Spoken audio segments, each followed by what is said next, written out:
Napoli fans around the world, welcome to Napoli Talk. Guys, last night was the first official game for Napoli, Coppa Italia against Modena.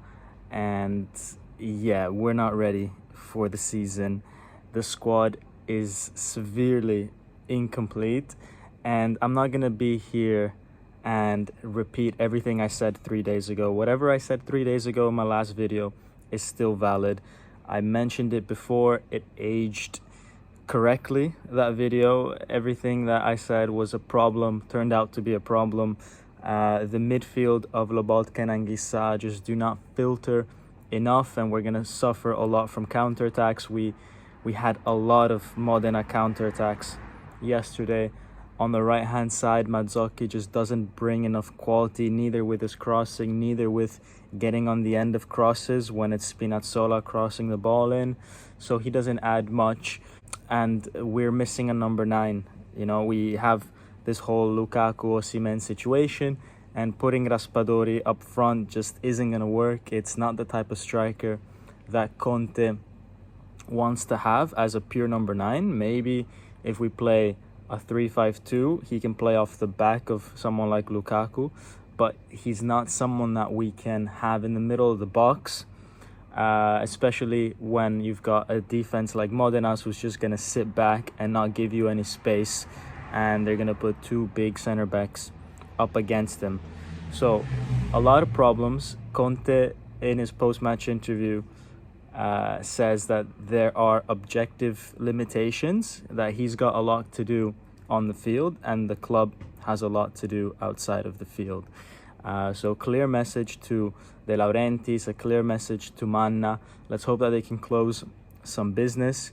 But guys, this squad is not in a good shape right now. I mean, think that in midfield, we could not make any substitutions. We had to have Lobotka and Anguissa the whole time because we had Folorunso, Gaetano and Cayuste not available for selection.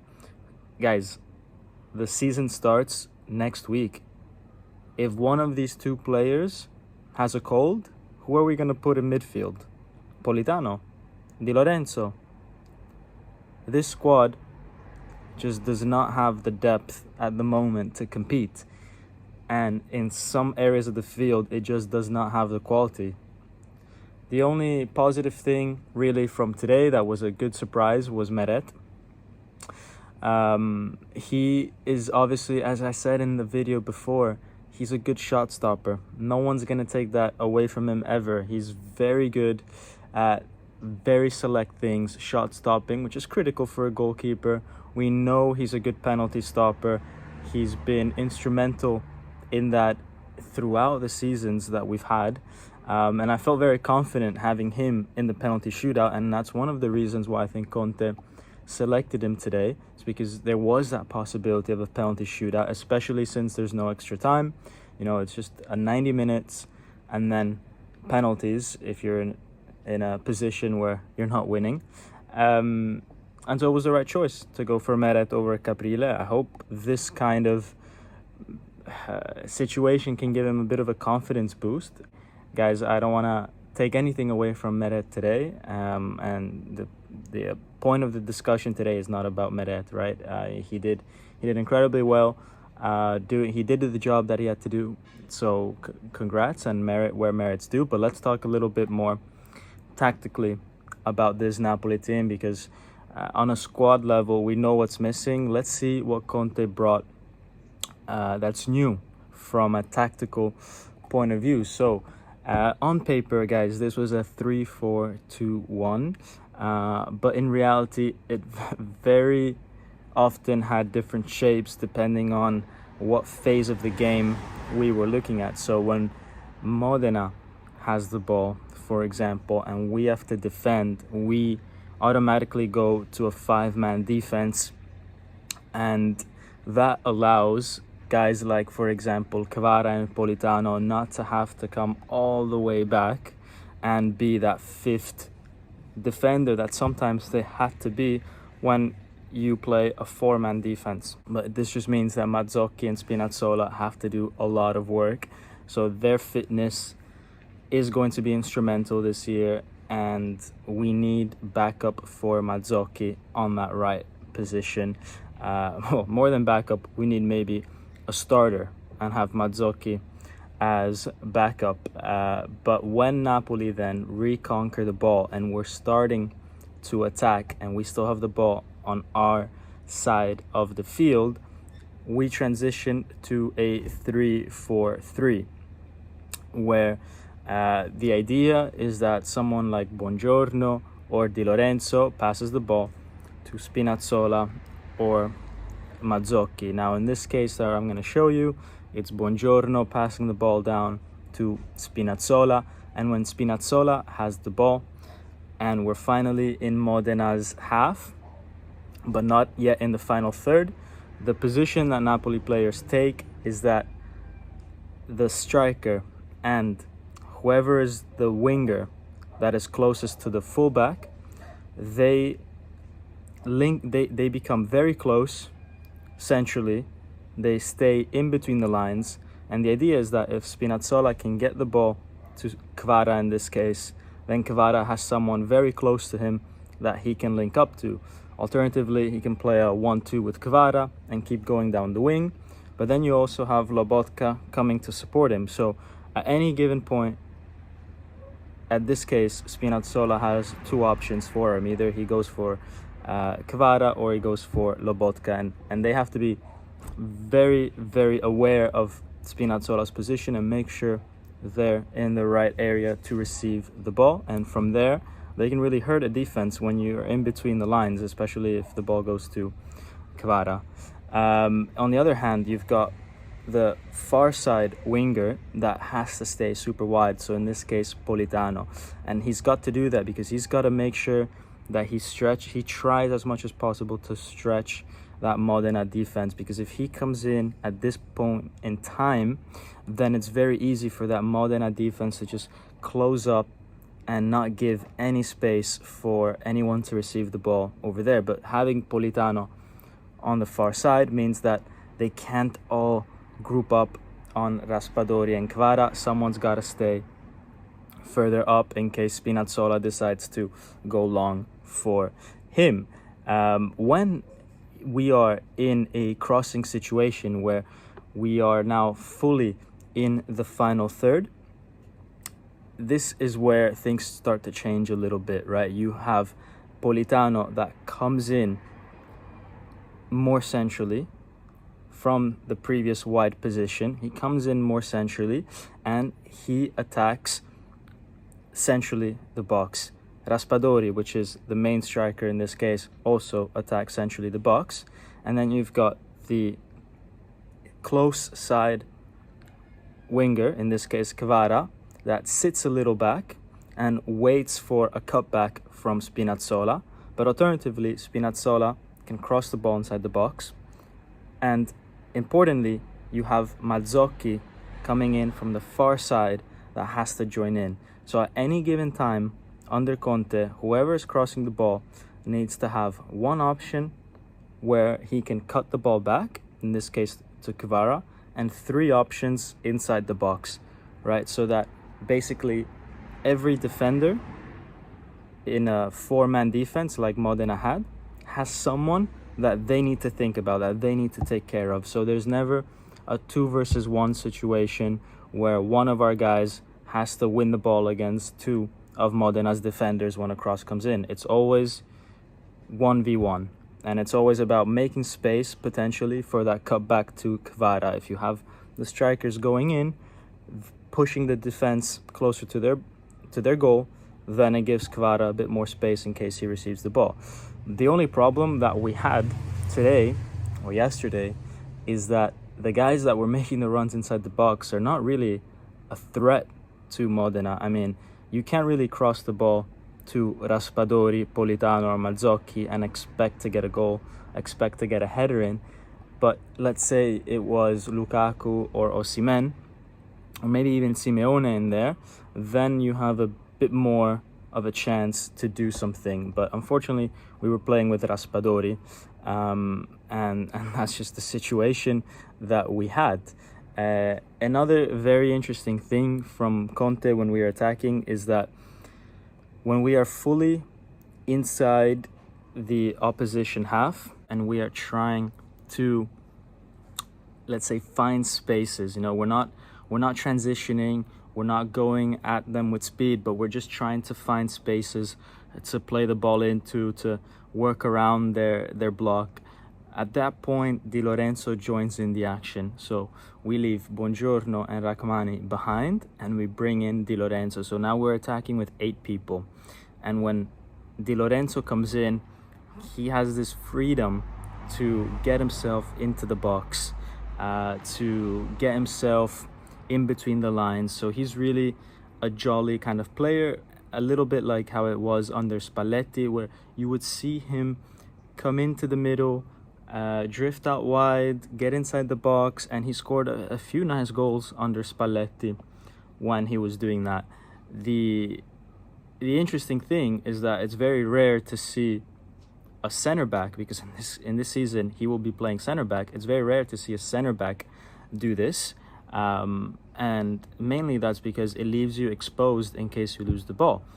And that happened a few times today, where we were playing these passes, especially trying to use maybe Raspadori, or maybe in the second half Simeone, as a sponda, we say in Italian, where you basically pass the ball to him and he has to just lay it off to someone. But if you lay it off badly, and Modena intercepts it, then the ball is already traveling actually towards the Napoli goal, because the striker is laying it off backwards with his back to goal to someone. If he misplaces it, the ball's already traveling towards the Napoli goal, if you guys imagine that. And that allows the other team to counter super quickly. And we said a few days ago that the midfield of Lobotka and Anguissa does not bring enough filter. The two of them, they're just not able to do that job the same way that someone like maybe Alan used to do back in the day. And we saw time and time again Modena break right through the middle. It was the same way that Milan scored so many goals against us, even in that Scudetto winning season. Those two midfielders just don't have it in them to stop counterattacks effectively. And we were left in these cases with Buongiorno and Rachmani to deal with the Modena counterattacks. Now, Modena is a Serie B team, so they were able to either deal with it, or Modena just didn't have that quality to go and score goals. But can you imagine doing this against a Serie A team that has a lot more quality, that has faster players, better strikers? We would be in serious trouble if that were the case. So guys, that is kind of the main issue that I have with this formation. And I think Conte, over time, as I said a few days ago, will evaluate going into a 3-5-2. The problem that we have right now is that we literally don't have any midfielders to do a 3-5-2, because we only had Lobotka and Anguissa available to us. So the squad is incomplete. Conte mentioned that, and it forced us in the second half to go to a 4-2-4, keeping the two midfielders, Lobotka and Anguissa. And if we had to change anything, it was just about reorganizing our front guys, going to a 4-man defense. That was quite interesting as well. It showed a bit of flexibility from Conte. It showed that he likes to play attacking football. He's often dubbed as a very defensive coach, but a coach that in his first game moves to a 4-2-4, I think shows that he's willing to attack, willing to take risks. So I like that from Conte. And the guys that came on, Simeone, he looked a bit more sharp than Chedira. In fact, he then scored the penalty. Chedira didn't, and that could also have quite important transfer implications. Will teams be put off by Chedira missing? Will Napoli be put off by Chedira missing? What kind of impact will that have? Ngonje came on. I think he's a great player. He played well. But interestingly, there was a time when both him and Politano were playing in a 4-2-4, and it was Politano that was put alongside Simeone as the front two, with Ngonge on the right wing and Kvara on the left wing, whereas I would have maybe kept Politano wide and Ngonge more closer to the striker, as I feel like Ngonge is more of a striker than Politano if you're in dire need of a striker. So that was interesting, but Ngonge played well. He dribbles, he's creative, he plays fast football. The only thing is that in my opinion, Politano will play more than him this season, not because of how he plays. It's not because of football reasons, but similar to maybe last season, with how I alluded to some things with Di Lorenzo outside the field. Voices are telling me things about Ngonge that I don't want to get into. Conte might not be super happy with some of those things, so that's why we might not get a lot of Ngonge action this season over Politano. But then again, if Ngonge, in the 10-15 minutes that Conte is going to give him, he scores a goal, he starts assisting, then Conte might be forced to start Ngonge unless he decides to sell him completely. But yeah, guys, there's a lot of layers to building the right team. You have to think about a lot of different aspects: the tactical aspect, the motivational aspect, the salary aspect, the nationality aspect, because that's important. You can only have a certain number of players that are outside of the EU and all that kind of stuff. And then also these kind of behavioral aspects as well are quite important. And we often don't know all the little details, but it's important when we hear something to just flag it, keep it in mind, not make a big deal out of it because we can't prove anything, but just raise it as a possible concern and move on. Guys, I'm not gonna do like player ratings and all that kind of stuff for this match, simply because it's the first game of the season. I don't think it's even fair to evaluate players too much on a one-by-one personal level. It's their first kind of game with Conte. We're still in the 10th of August. The legs are tired. They've just come out the back of 2 retreats. So I'm not going to give player ratings for this one yet. What I really cared about in this game was, number 1, to win. Number 2, to hear what Conte had to say after the game, and he sent some messages to the club saying that there's a lot of work to be done. And number 3 is to just see tactically what were Conte's ideas, and if we saw anything new tactically from the players. Are they following Conte? Are they not following Conte? What is Conte asking them to do? From a purely individual perspective, none of these players are hitting their peak yet, so I wouldn't think it's fair to give them player ratings. Anyways, guys, that's my analysis of the game. I hope you guys enjoyed it. We're gonna have a lot of fun this season, and it's gonna be very interesting to see how this Napoli team completes itself. But until then, guys, until the next video, have a good one. Smash that like button, subscribe if you haven't, put down your comments below, and as always, Forza Napoli sempre. Ciao.